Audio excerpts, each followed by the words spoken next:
Hello, dear students. Today we are starting the third chapter from our supplementary book, Movements. And the name of the chapter is Iswaran the Story Teller. A very interesting, mysterious story and written by R.K. Lakshman. R.K. Lakshman, a very popular Indian writer, uh, more he was known as a cartoonist who has given many cartoons for many magazines, newspapers, and he is the author of this story, Iswaran the Story Teller. Let's start it now. The story was narrated to Ganesh by a young man, Mahendra by name. Means Mahendra told this story. He was a junior supervisor in a firm, in a company, Mahendra, in a firm which offered on hire supervisors at various types of construction sites, factories, bridges, dams, and so on.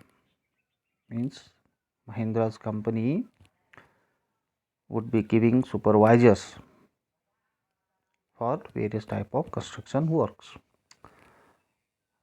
Mahindra's job was to keep an eye on the activities at work site. As a supervisor, he has to supervise the work.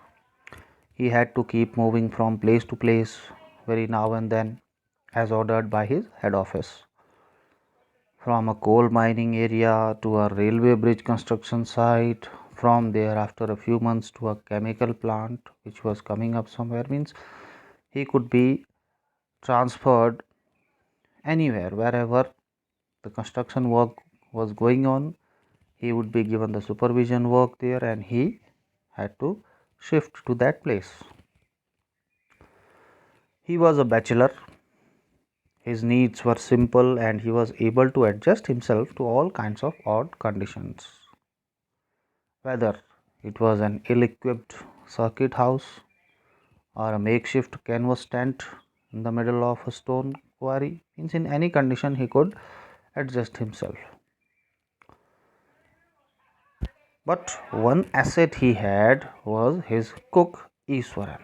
But one asset means very valuable thing he had, and that was his cook Iswaran.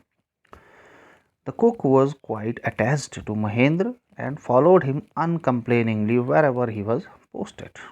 He was so attached to him that wherever he went, without any complaint, he would also go with Mahendra. He cooked for Mahendra, washed his clothes, and chatted away with his master at night.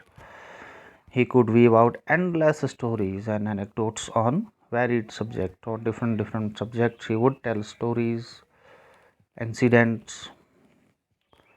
Iswaran also had an amazing capacity to produce vegetables and cooking ingredients seemingly out of nowhere in the middle of a desolate landscape with no shops visible in the for miles around. I mean, when you do not see any shop, anything from where you can get vegetables or cooking ingredient, but somehow he could get all those things out of nowhere. He would miraculously conjure up the most delicious dishes made up with fresh vegetables within an hour of traveling at the zinc sheet shelter at the new workplace. So, after getting his gradient, he would made very delicious vegetables within an hour after reaching that place, at new workplace. That means he was a very good cook also. Mahendra would be up early in the morning and leave for work after breakfast, carrying some prepared food with him. Meanwhile, Iswaran would tidy up the shed, wash the clothes, have a leisurely bath, pouring several buckets of water over his head, muttering a prayer all the while. So, behind Mahendra, all the work Iswaran would do, and then taking a bath leisurely, very comfortably. It would be lunchtime by then, after all these work. After eating, he would read for a while before dozing off, before going to have some sleep. He would also read Iswaran. And what he would read? The book was usually some popular Tamil thriller running off hundreds of pages. So he would usually read some Tamil novel, a thriller novel of hundreds of pages. Its imaginative descriptions and narrative flourishes would hold Iswaran in thrall. Means he would be so engaged, captivated, impressed in reading those Tamil detective stories. His own description were greatly influenced by the Tamil authors that he read. Means whenever he would describe anything, his description was also influenced by those stories he read. When he was narrating even the smallest of incidents, he would try to work in suspense and a surprise ending into the account. He would put some suspense, he would put surprise element, whatever he would tell. For example, instead of saying that he had come across an uprooted tree on the highway, sometimes suppose he had to tell that he found an uprooted tree, fallen tree on the road, he would say, with eyebrows suitably arched and hands held out in a dramatic gesture, means with all these gestures, he would tell this: the road was deserted and I was all alone. Nobody was there, deserted.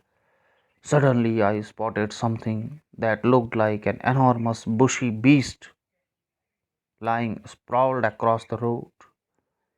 I was half inclined to run and go back. I thought I would run away, but as I came closer, I saw that it was a fallen tree with its dry branches spread out.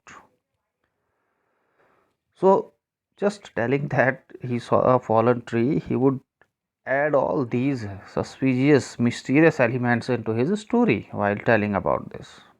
Mahendra would stretch himself back in his canvas chair and listen to Iswaran's tales uncritically, without any criticism. He would listen all those stories. The place I come from is famous for timber. Iswaran would begin like this.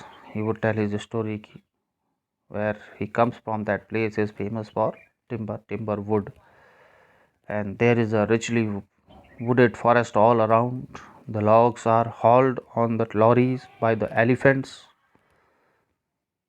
They are huge, well fed beasts, and when they turn wild, even the most experienced Mahavat is not able to control them.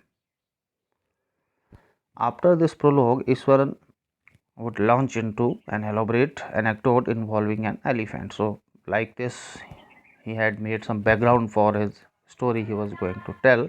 Then he would start to elaborate, to describe an anecdote, some incident which involved an elephant. So he would tell his story. One day, a tusker escaped from the timber yard. Tusker, male elephant having long tusk teeth. So it ran away, escaped from the timber yard, and began to roam about, stomping on bushes, tearing up wild creepers, breaking branches whenever he wanted at his will. You know, sir, how an elephant behaves when it goes mad. Iswaran would get so caught up in the excitement of his own story that he would get up from the floor and jump about, stamping his feet in emulation of the mad elephant. Copying the mad elephant, he would also stamp his feet on the floor. The elephant reached the outskirts of our town, breaking the fences down like matchsticks. He would continue his story. It came into the main road and they smashed all the stalls selling fruits, mud pots, and clothes. Whatever stalls, shops were there, it destroyed all them. People ran helter-skelter in panic. The elephant now entered a school ground where children were playing, breaking through the brick wall. All the boys ran into the classrooms and shut the doors tight. The beast grunted and wandered about, pulling out the football goalpost, tearing down the volleyball net, kicking and flattering the drum kept for water, and uprooting the shrubs, means causing a total destruction there in the school. Meanwhile, all the teachers had climbed up to the terrace of the school building. From there, they helplessly watched the depredations of the elephant. All that destruction he was causing, they were only watching hopelessly. There was not a soul below on the ground, nobody was now on the ground. The streets were empty, as if the inhabitants of the entire town had suddenly disappeared. I was studying in the junior class at that time. Iswaran said at that time it was an incident when he was in junior class, and I was watching the whole drama from the rooftop in that school. I don't know what came over me suddenly. Something happened to me. I grabbed a cane from hands of the teachers and ran down the stairs and into the open. Taking the stick from a teacher's hand, I just came down and went into that open, into that ground. The elephant grunted and menacingly swung a branch of a tree which it held in its trunk. Threateningly, making sound grunting, he swung that branch of tree. It stamped its feet, kicking up a lot of mud and dust. It looked frightening, but I moved slowly towards it, stick in hand. People were watching the scene, hypnotized from nearby housetops. The elephant looked at me, red eyed, ready to rush towards me, ready to run towards me. It lifted its trunk and trumpeted loudly. At that moment, I moved forward and mustering all my force, means gathering, collecting all my force, power, wagged its third toenail on the quick, very quickly.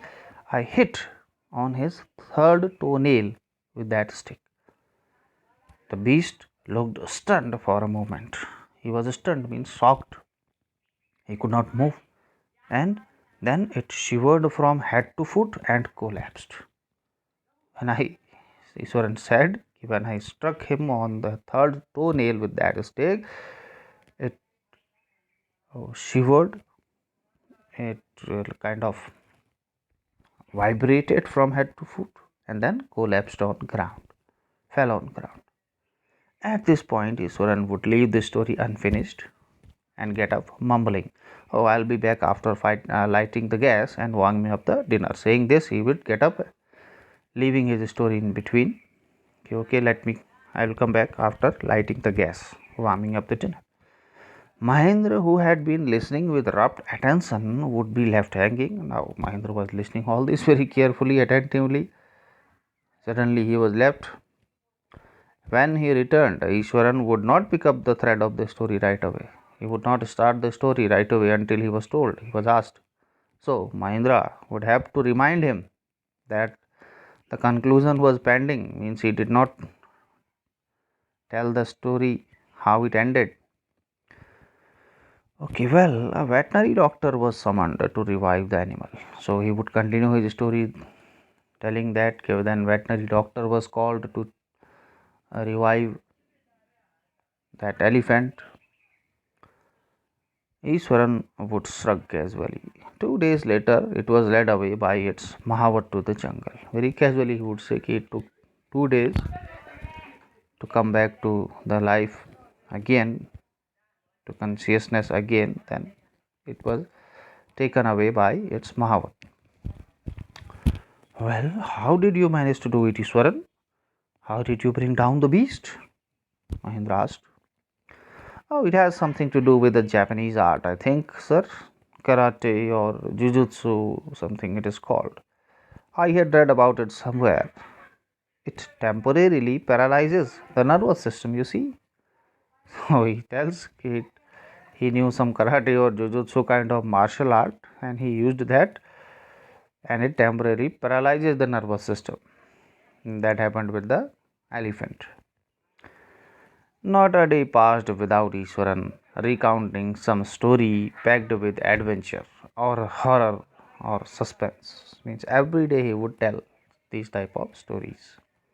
Whether the story was credible or not, believable or not, Mahendra enjoyed listening to it because of the inimitable way in which it was told, in that interesting way, unavoidable way, like Ishwaran told those stories.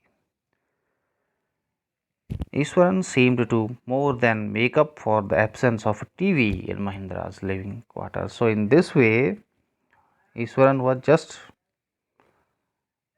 making up for the absence of a TV. Means he did not have a TV in his quarter, but there is uh, no need of a TV when Iswaran was there. He was entertaining his master Mahindran as a TV, telling different kind of stories every time. So you can say he was a good replacement for a TV.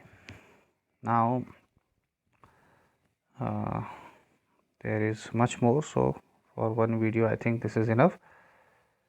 Okay, so we will conclude it in this in one more part, in the one more video. Okay, there is another interesting story about a ghost now he tells, so that will be uh, explained in next video. That's all for now. Thank you. Bye bye.